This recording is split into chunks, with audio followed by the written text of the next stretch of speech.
अगर आप भी मिथिला म्यूजिक प्रेजेंट मॉलिन ऑडियो वीडियो सबसे पहले आप तक पहुंचे तो लाल बटन को दबाकर चैनल को सब्सक्राइब करें और बेल आइकन दबाना ना भूलें।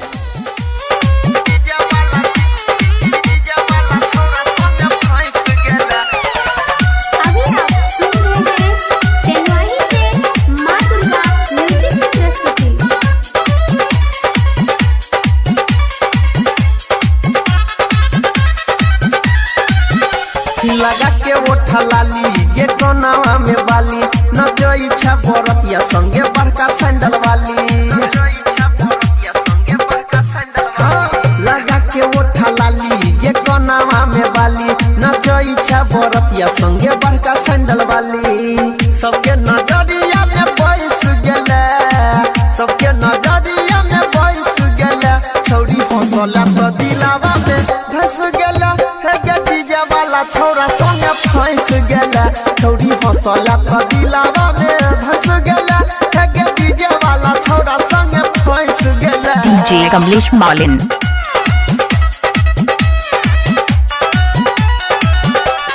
डीजे सुमित सती सवैया सुमित सती सवैया सुमित सती सवैया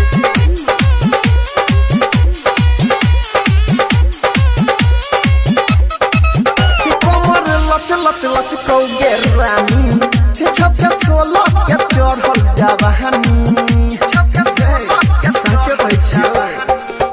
कमर लच लच लच कौगे रानी छपके 16 के चढ़ल जवानी कते के लक तू पलट गेले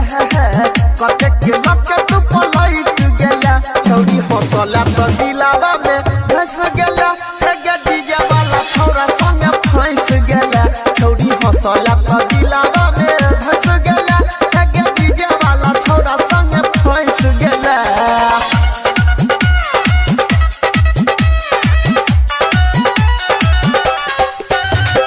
डीजे सुमित सती सवैया सुमित सती सवैया सुमित सती सवैया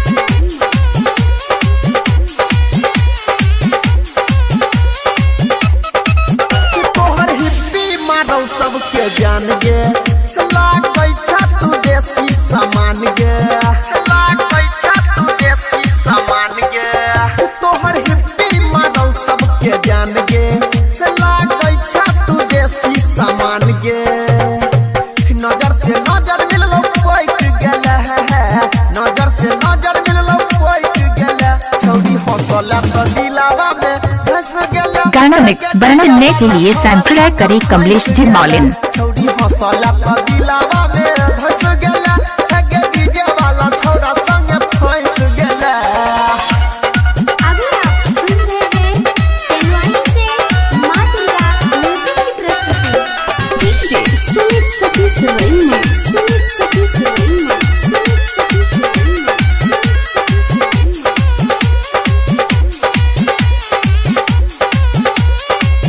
राइटर कमलेश को दिल को चढ़ाई हो देख ललको तोहर बड़का भाई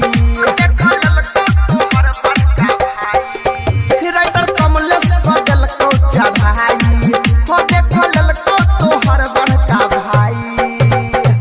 यादव अनिल संग सैट गेला यादव अनिल संग सैट गेला छौरी हंसला तो दिलावा में धस गेला हे डीजे वाला छौरा संगे फंस गेला छौरी हंसला तो